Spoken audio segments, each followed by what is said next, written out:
स्मरण आणि समग्र साधू संतांना साष्टांग प्रणाम करून आज चतुर्थ दिवसाचा कृता प्रसंगाने आपण आरंभ करत आहोत.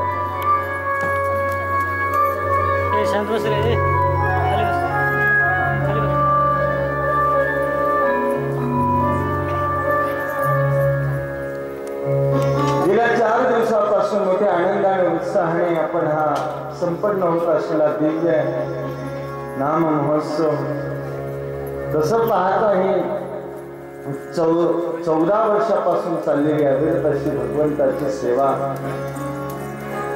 कथा कोणती आहे याला महत्व नाही आहे. सगळी रूप माझ्या असणाऱ्या भोलेनाथाची त्या आदिनाथाचीच आहे. कथा भागवताची असो त्याचीच कथा आहे, कथा रामायणाची असो त्याचीच कथा आहे, कथा शिवमहापुराणाची त्याचीच कथा आहे. अनंत रूपाने जे काही नटलेले ईश्वरी तत्व आहे, अनेक ईश्वरी तत्वाचे असणाऱ्या स्वरूपाचं ज्ञान आणि बोध करणारी ही कथा अनेक स्वरूपांना माध्यम बनवून आपण 14 वर्षापासून अविरत साधना करत आहोत.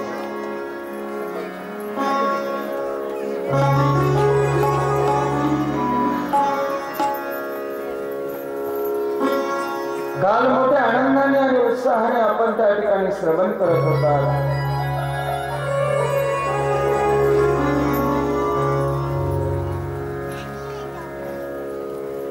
नारदाला उत्पन्न झालेला मोह. क्षमासारी मला तो प्रसंग विस्ताराने नाही सांगता आला, कारण की माझ्याकडे वेळेची मर्यादा होती. आणि तसं त्याचं दुसरं कारण म्हणजे जे अन्य विषय आहेत जे की इतर ठिकाणी चर्चेले जात नाही त्यांची अधिक चर्चा करावी म्हणून मी त्याला वेळ कमी दिला. रामायणामध्ये आपण त्या विषयाची चर्चा करतोच, त्याने रामायणच त्या प्रसंगापासून चालू होतं. म्हणून केवळ 5 मिनिटामध्ये उजळतं, नाही तर खूप काही शिकण्यासारखी कथा आहे. विशेष शिकण्यासारखं म्हणजे माणसाने अहंकारा इतकं बाधक काहीच नाही.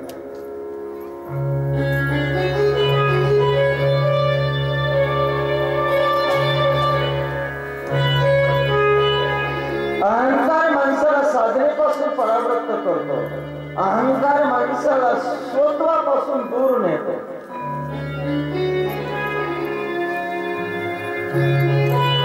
अज्ञानाच्या पिलावळीला जन्म देण्याला मूळ कारण हा अहंकारच आहे.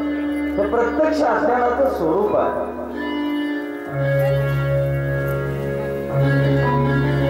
म्हणजे तो कोणताही असो.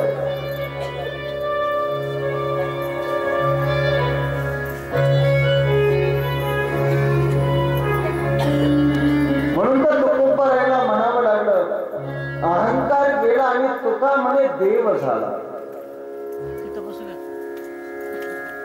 हा नर तसा नारायणच आहे, पण तो अहंकारामध्ये अडकला की तो मात्र लघुत्वाला प्राप्त होतो. माणसं म्हणतात या भूमीला पर्वताचं ओझं होत नाही, पण अहंकारी माणसाचं ओझं होतं म्हणतात.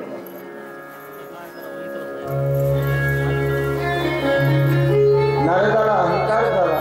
एक सांगू का, अहंकार इतरांकडून स्तुती करून घेणं हा एक रोग आहे खरं म्हणजे. हा मनाला लागलेला रोग आहे. शरीराचा डायबिटीस सारखा किंवा त्या बीपी सारखा, ब्लड प्रेशर सारखा असं काही नाही, पण मनाला लागलेला रोग म्हणजे असणारा स्तुती करून घेणं अहंकार. हा नारदाला झाला होता. आणि मग भगवंताने माया रचून त्याचा तो अहंकार त्या ठिकाणी नष्ट केला. इतंभूत सारी कथा आहे. शेवटी याच अज्ञानामध्ये नारदाने भगवंताला शिव्या शाप सुद्धा त्या ठिकाणी दिल्या.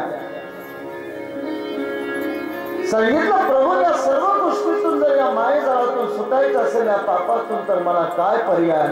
तर सांगितलं, जा भगवंताच्या भोलेनाथाच्या 100 नावाचा जाप करत जा. जपई जाई शंकर शतनामा. तुला समग्र त्या ठिकाणी आणि समग्र शिवक्षेत्रामध्ये जप करत त्या ठिकाणी नारद भ्रमण करू लागले आणि भ्रमण करत करत ब्रह्मदेवाच्या जवळ आले आणि पित्याला साष्टांग प्रणाम त्या ठिकाणी नारदाने केला. एकंभूत घडलेला वृत्तांत आणि झालेली फटफजिती ब्रह्मदेवाला सांगितली. ब्रह्मदेव पिता आहे नारदाचा. मानसपुत्रामध्ये दश मानसपुत्र आहे, त्याच्यात जास्त नारद सुद्धा एक आहे.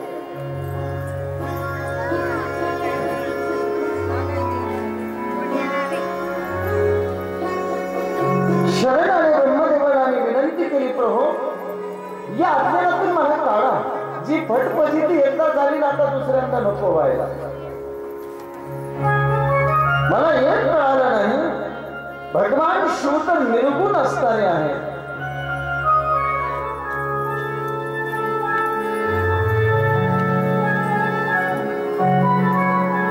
जसं की रुद्राष्टकामध्ये गोस्वामी तुलसीदास लिहितात, नमा मीशान निर्वाण रूपम विभुम व्यापकम ब्रह्म वेद स्वरूपम निजम निर्गुणम निर्विकल्पम निरीहम चिदाकाश माकाश वासम भजे. तुमच्या स्तुती पत्रिकामध्ये अष्टक लिहिलेला वाचलं का कधी? काय वाचलं नाही? कसा आहे तो? कसा आहे ईश? निर्वाण रूपम. निर्वाण रूपम अंत तो गत्वा सर्वांची गती तोच आहे. विभुम व्यापकम सर्वत्र आहे तो. वेद स्वरूप आहे तो, ब्रह्म स्वरूप आहे, निर्विकल्प आहे. निरीह म्हणजे इच्छा रहित आहे. निजम स्वतत्वामध्ये रममान होणार आहे. निर्गुण म्हणजे ज्याला कसला गुण नाही, रंग नाही, रूप नाही, नाही वर्ण छाया, निराकार निर्गुण तूच एक रघुराया, हे तत्व म्हणा. निर्विकल्प ज्याच्यामध्ये कोणती भावभावना कशाला स्थान नाही आहे. निरीह म्हणजे इच्छा रहित आहे तो. चिदाकाश माकाश वासम जे काही हे सगळं आकाशवत आहे तो सर्वत्र आहे. चिद स्वरूप आहे तो, ज्ञान स्वरूप आहे. सुंदर आहे ते सगळं. आता सगळ्याचा अर्थ सांगायला मला ते काही वेळ नाही आहे. हर हर आणि घरी जेवून बातचीत पसंत डोकं लावा काय असेल त्याचा अर्थ सगळ्या अष्टकाचा. हे अष्टक खूप सुंदर आहे. तुम्हाला वाटतं अशी सहज लिहिलेली आहे. भले ते लिंगाष्टम लिहिलं, कधी वाचलं का तुम्ही? नाही वाचलं. ब्रह्म मुरारी सुरार्चित लिंगम निर्मल भाषित शोभित लिंगम जन्म दुःख विनाशक लिंगम. काय सुंदर लिहिलंय की जन्म दुःखाच्या मृत्यूला समाप्त भयाला असं समाप्त करणार. देव मुनी देवता आहेत, मुनी आहेत, यांच्याद्वारा पूजित, कामाचं दहन करणार, करुणा या जीवावर करणार. सुंदर असे अर्थ आहेत त्याच्यामध्ये. वाचन तर एवढंच लिहिली नाही, ही महत्वपूर्ण आहे आणि तुमच्या वाचनामध्ये यावा म्हणून ते स्तुती पत्रिकामध्ये लिहिण्याचा उद्देश आहे. उगाच काहीतरी केवळ इथे गाण्यासाठी म्हणून नाही. इथे गात असताना ते वाचायचं कसं याचं आपल्याला ज्ञान होऊन जातं, मग ते आपल्याला घरी वाचता येतं, असा त्याचा उद्देश आहे. राधे राधे. देश वाढवतो.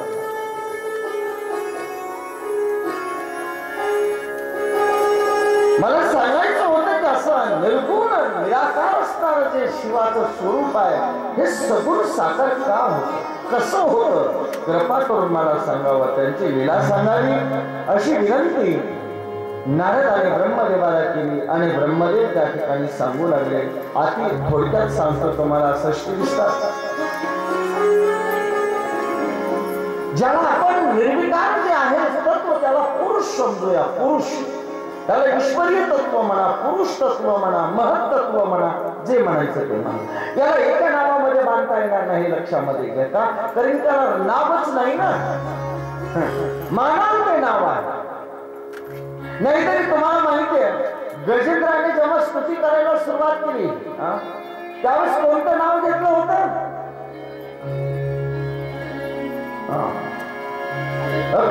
अनामोवार. ज्याला जो निष्काम आहे आणि ज्याचं काही काम नाही पण ज्याचं नामही नाही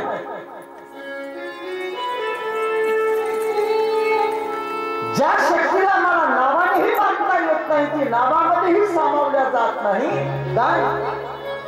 जी सर्वांमध्ये व्याप्त असून ती सर्वांपासून अलिप्त आहे, अशी जी शक्ती रक्षण करावं. लक्ष्मी लोक खाजवले म्हणजे देवा नाव तर कुणाचं घेतलं नाही. इंद्र चंद्र कुमेर यम सगळे म्हणाले नाव आपलं घेतलं असतं तर पळत गेलो असतो आपण. इंद्र म्हणला वज्र घेऊन तयारच होतो, पण नावच घेतलं नाही म्हणलं आपल्याकडे. हा कुणाचं घेतलं याचा मेळही लागला नाही. सगळे देवता चर्चा करत राहिली, पण इकडे मात्र लक्ष्मीला भगवंत म्हणतात, हे मात्र हे देवी, नाव नाही, जिथे नाव समाप्त होतं तिथं माझं कार्य आरंभ होतं. कारण की मी नावाच्या व्यतिरिक्त गुणरहित नामरहित आहे. तसं मांडलं तर सगळं आहे, नाही मांडलं तर काहीच नाही.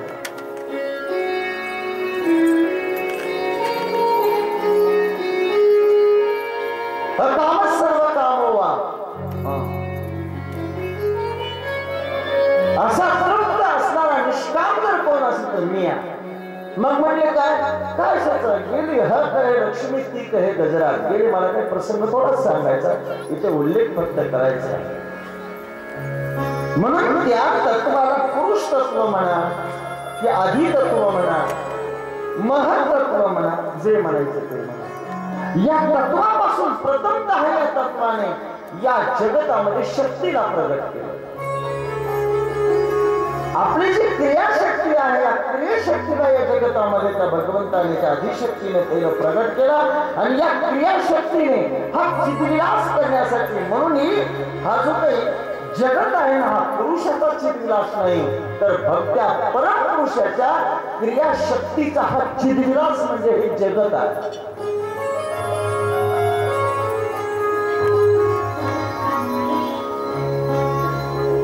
या पुरुषाच्या शक्तीपासून प्रथमतः भगवान विष्णू त्या ठिकाणी प्रगट झाले.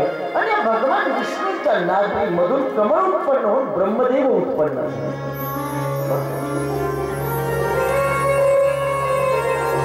पुढे असणारे हे विष्णू अगोदर कसे तयार झाले बघा. पुढे सुरेश्वर भगवान जे काशी विश्वनाथाचे असणारे लिंग स्थापना आहे, त्या कथेमध्ये सुद्धा हा विषय येतो, ते आणखी जास्त स्पष्ट करेल. राधे राधे. चला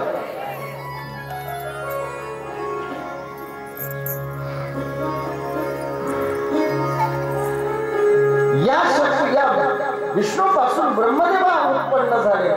या ब्रह्मदेवाने परत 3 शक्ती उत्पन्न झाल्या. या चिदविलास शक्तीने 3 शक्ती उत्पन्न केल्या.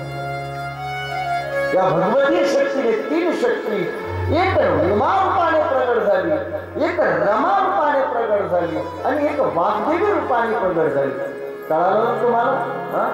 उमा लक्ष्मी, नाही उमा पार्वती, रमा लक्ष्मी, वाग्देवी मां भगवती सरस्वती. उमा ही रुद्राचा स्वीकार या उमेने केला. या शिवापासून, या शिवतत्वापासून, मूळ शिवतत्वापासून, या ब्रह्मदेवापासून रुद्र उत्पन्न झाले. भागवतामध्ये मी सांगितलेलं अनेक वेळेस, ब्रह्मदेवाच्या भ्रुकुटीचं भेदन करून रुद्र प्रकट झाले. रडतच बाहेर प्रगट आले, कोल्हाल करत, म्हणून त्यांचं नाव रुद्र पडलं. बोलिए रुद्र भगवान की. रुद्र हे देव आहे, हे लक्षात घ्या. शिव हे देव नाही, असा फरक आहे. नारायण आणि विष्णू, बरं का. तसा शिव आदिनाथ आणि महादेव किंवा रुद्र म्हणा, असा फरक आहे. रूप एकच आहेत, पण पुढे पुढे पुढे पुढे असणारी वेगळी वेगळी रूप यांनी धारण केलेली आहे. अख्या रूपामध्ये असणारे रुद्र भगवान प्रगट झाले. ब्रह्मदेवापासून 10 मानसपुत्र उत्पन्न झाले.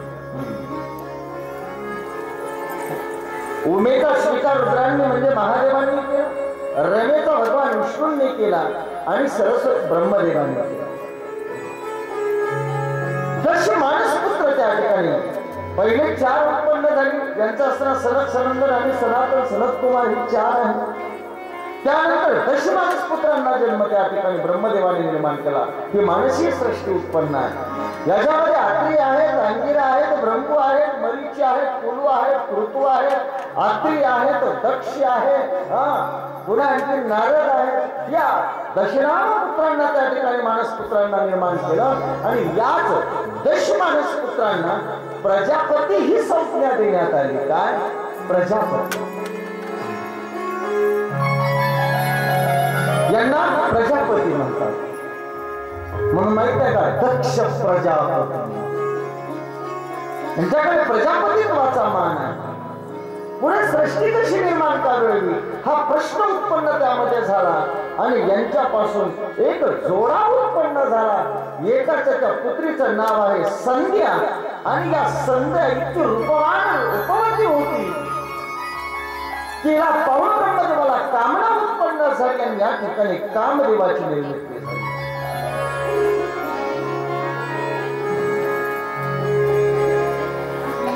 पण जेव्हा हा काम ब्रह्मदेवामध्ये याचा विस्तार पुढे आला म्हणून पुढे अधिक सांगितले ते फक्त उल्लेख करत निघून जातो म्हणजे क्रम लागेल.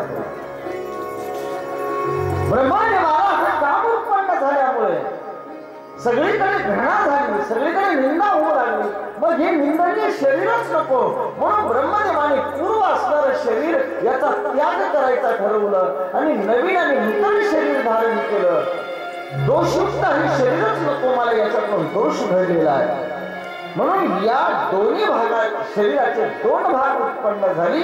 बाबांनो, दक्षिण अंगाकडून म्हणजे असतं उजव्या अंगाकडून त्या अर्ध्या अंगाचे म्हणू भगवान प्रकट झाले आणि जे काही अर्ध डावा अंग आहे वाम अंग आहे याच्यापासून स्वतः शतरूपा उत्पन्न झाल्या आणि इथून पुढे मानवीय सृष्टी असणं त्या ठिकाणी उत्पन्न होतं.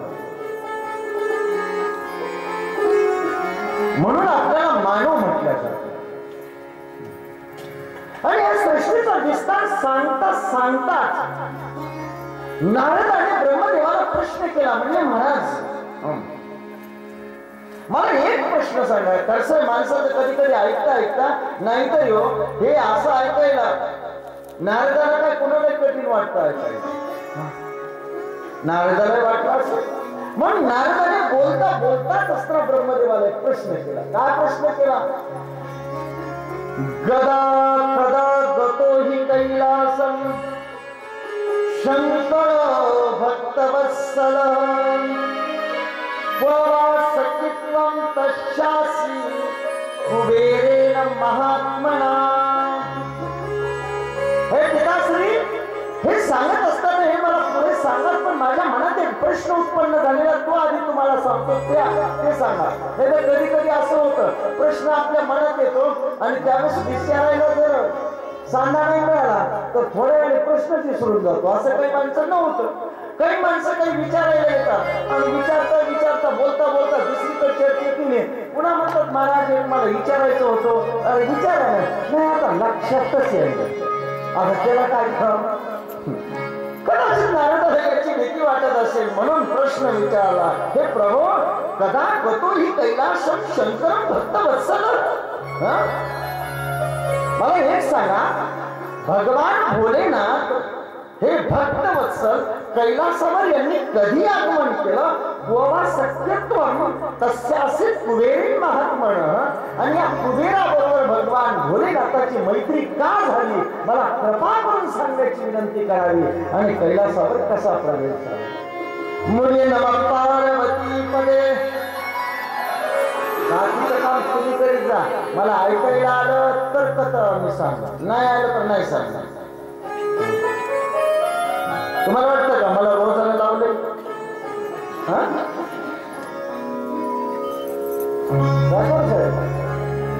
रोजानं लावलं असं वाटतं का तुम्हाला? नाही ना. मग म्हणायचं कोणी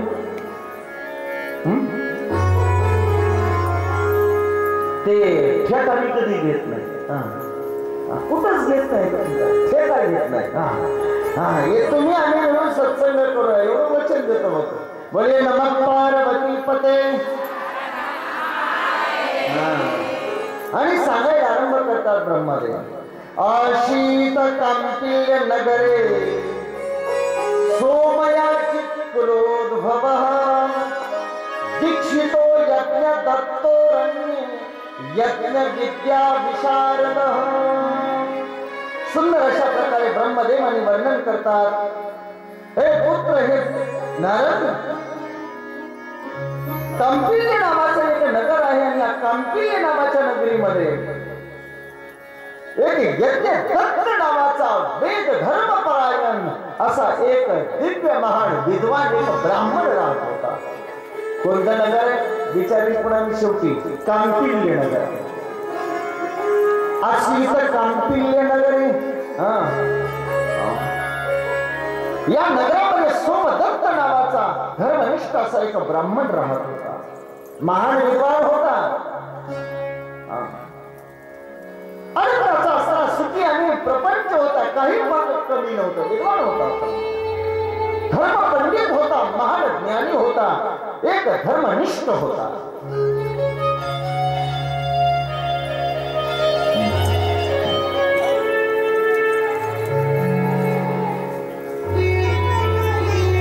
असा आनंदाचा प्रपंच चालू होता. पण याला एक मुलगा होता आणि या मुलाचं नाव होतं गुणनिधी. काय नाव होतं?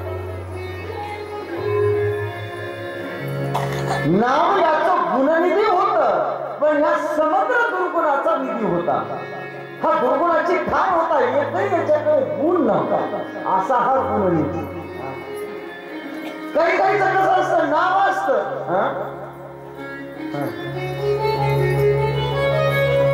नाव शांताबाई असतं, पण सगळी गल्लीच किंवा तिच्यामुळे अशांत असत. इथली कोणीच नाही, आमच्याकडे सांगायला. ती पुन्हा मी राहतो ती गल्ली अशांत व्हायची.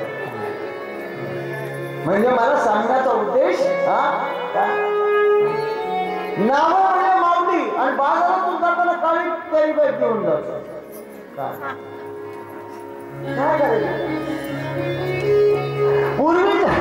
आज माणसं मी म्हणतो नावासारखा वागला तरी परमार्थ होईल. माणसं म्हणतात नावाला जप. आता कोण्या नावाला जप म्हणतात? नेमकं ठेवलेल्या नावाला का तिसरं शेकाला नाव आहे? कोण्या नावाला जप म्हणतात? काय म्हणतात?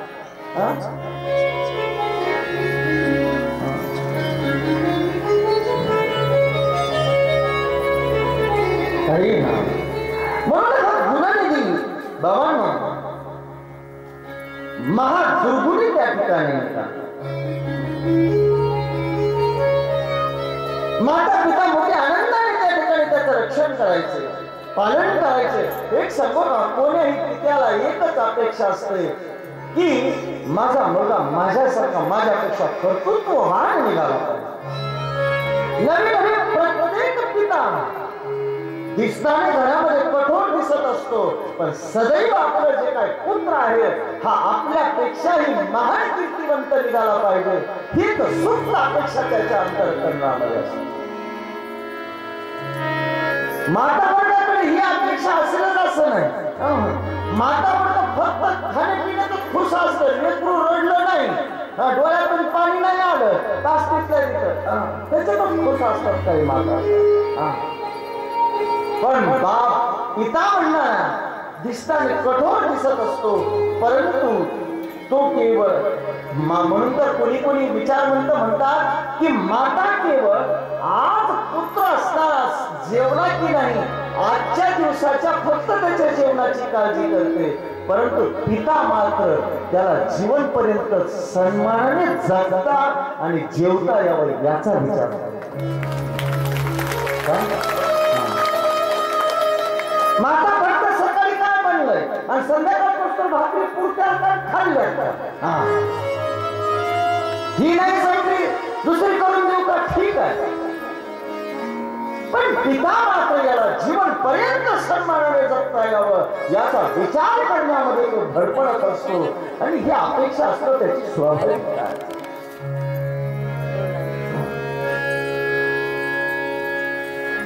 त्याला अपवाद हा यज्ञ दत्त नव्हता. यज्ञ दत्ताला वाटायचा माझ्यासारखा मुलगा गुणवान आणि महान कुणाचाच नाही, महान नाही.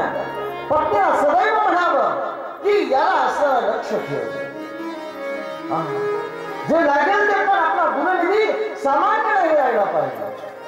त्याला वाटायचं की महान शिकतोय, विद्वान होईल, ज्ञानी होईल, पण बाबा या सर्व गोष्टी याच्या अपेक्षा या बोल होत्या, मृगजळासारख्या होत्या. का तर केवळ या गुरुनिधीचं वाटोळ झालं त्याच्या मातेने. त्याने विचारावं गुरुनिधी कुठे आहे? आत्ताच अभ्यास करून झोपलेला. गुरुनिधी कुठे आहे? आत्ताच असला त्या ठिकाणी स्नान करून वेद अध्ययन करत आहे. विज्ञान यावं दुपारी कधी संध्याकाळी. म्हणले गुरुनिधी कुठे आहे? म्हणजे आज दिवसभर गुरुग्रहामध्ये अभ्यास आणि ज्ञान घेऊन आलेला आहे, आताच विश्राम करत आहे. गुरुनिधी कुठे आहे? म्हणजे गुरुनिधी तुम्ही उठण्याच्या अगोदर प्रात समय असताना उठून गुरुग्रहामध्ये गेलेला हे ऐकलं ना, गुरुनिधीची छाती फुगून येत असे, वा किती महान माझा पुत्र आहे. पण सूत महर्षी संतती शोधत आली जातो, याच्यातला एकही गुण याच्याकडे नव्हता. हे सगळं साप त्याची माता खोटं बोलत होती. काय बोलत होती? गुरुनिधी घरात झोपलेला असेल तरी मातेने सांगावं प्रातकाळीच उठून तो गुरुगृही गेला. त्याला काय म्हणायचं? हे लाड.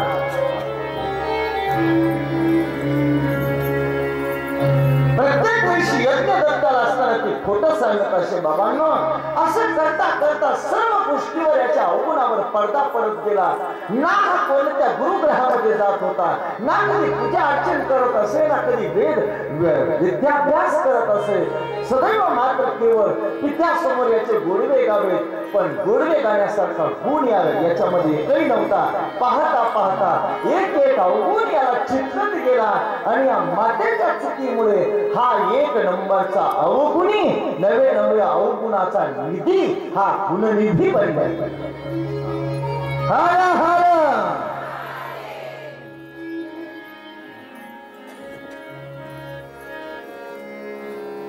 मातीला हे पुढे कळू लागलं. एवढ्या अवगुणाची खाली पडला की मुखाच्या चोऱ्या करू लागला, घराचे पैसे चोरू लागला, व्यसन करू लागला. नसलेली कुठाने घेत. मला वाटतं बेकार करायला लागलो. काय करते हे जास्त सांगायची गरज नाही. वाईट मार्गाला निघू लागलं तर काय काय करतंय बऱ्याच जणांना माहिती असेल. आपलं कुठं ना कुठं मिळतच ऐकायला. कशाला वेळ घालतो? राधे राधे.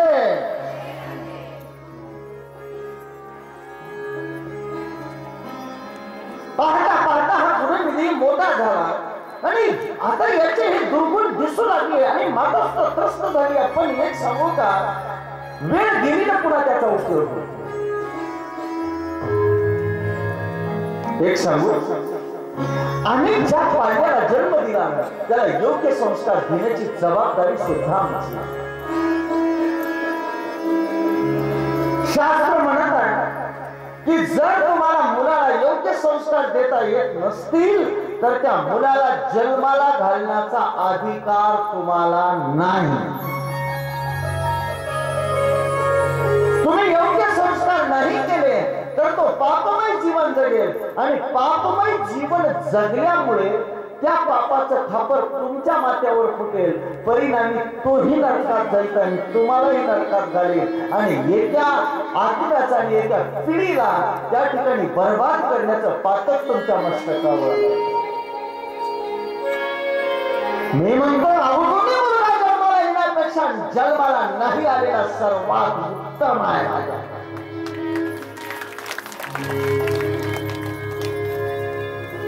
कुणी कुणी म्हणतं की पिंडदान केल्यानं मुक्ती होत नाही. असं कोण? असं जर पुत्र संतान नसेल तर माणूस मुक्त होत नाही असं कोण्या शास्त्रात लिहिलं? म्हणजे नाही पिंडदान करायला. अरे पिंडदान याचा अर्थ काय आहे? त्याचे काय उलट्या हाताने जे काही कणकीचे गोळे वाहतात का? याला पिंडदान म्हणत नाही. हे प्रतिकात्मक पिंडदान आहे. पिंड खर या शरीराला म्हणतात आणि भगवत भक्तीमध्ये ज्याने हे शरीर अर्पण केलं ना त्याला या जगातल्या कोण्याच पिंडदानाची मुक्त होण्यासाठी गरज नाही. हे लक्षात.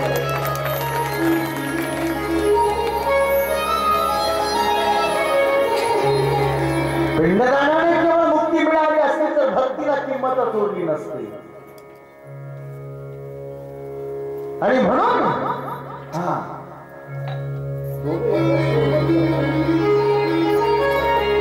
म्हणून योग्य संस्कार मुलाला देता आले पाहिजे ते लक्षामध्ये. शास्त्र म्हणत आहे माता शत्रु पिता वैरी बालयेन पाटितः. ती माता शत्रू आहे आणि तो पिता वैरी आहे जो आपल्या पाल्याला योग्य संस्कार देऊ शकत नाही. म्हणून योग्य संस्कार दिले पाहिजे. छोट्या छोट्या गोष्टीच्या लाडापायी त्याचं जीवन तर बर्बाद होत नाही ना. आणि विशेष सांगू का, दुर्गुण लपवण्यामध्ये माता वर्ग विशेष असतो.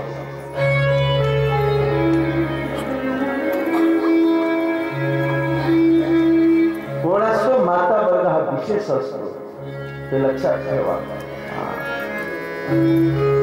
बाबांनो, आज गुणनिधी त्या ठिकाणी अवगुणाची खाली बनला गेला. चोऱ्या करू लागला, जिकडे तिकडे हातभार मारला गेला. मातेला वाटलं लग्न केल्यावर असू दे म्हणून एका सुंदर सुशील अशा घरामध्ये लेख करण्या तुमच्यासारखीच ती पण. मला तर एवढं म्हणायचं ते लेकरू सुधारलं नाही त्याचं लग्न करूच नका. नाही सुधारलं तर त्या मुलीचं वाटोळं करण्याचं पुन्हा मात्र तुमच्या खापर.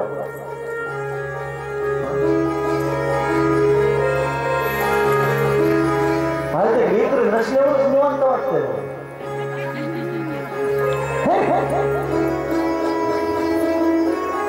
अरे मानायचंच असं तर या सत्संग अपत्य माना जीवनामध्ये कधीही तुम्हाला तो निराश करणार नाही. लक्षामध्ये सत्संगाचे सत्संगी हे मान सरोवर, सत्संग है मान सरोवर, सुखों की खान बंदे, सुखों की खान बंदे, सत्संग से ही मिलते हैं सचमुच भगवान बनते, सचमुच भगवान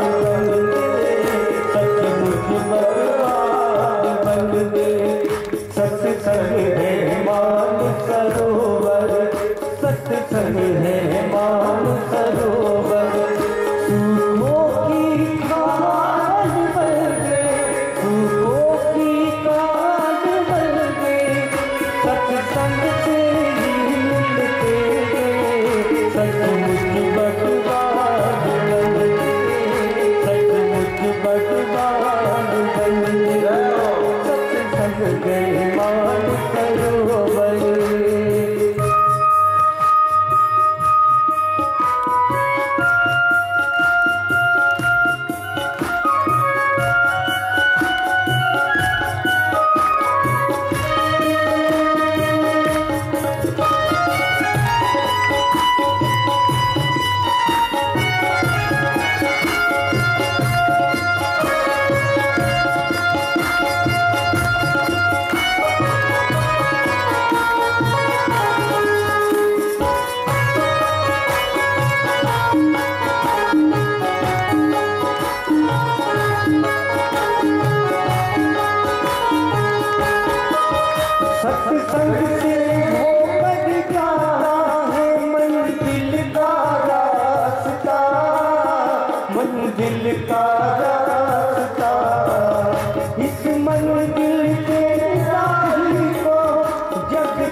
सत्संग के मान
सच्चा व्यापार है।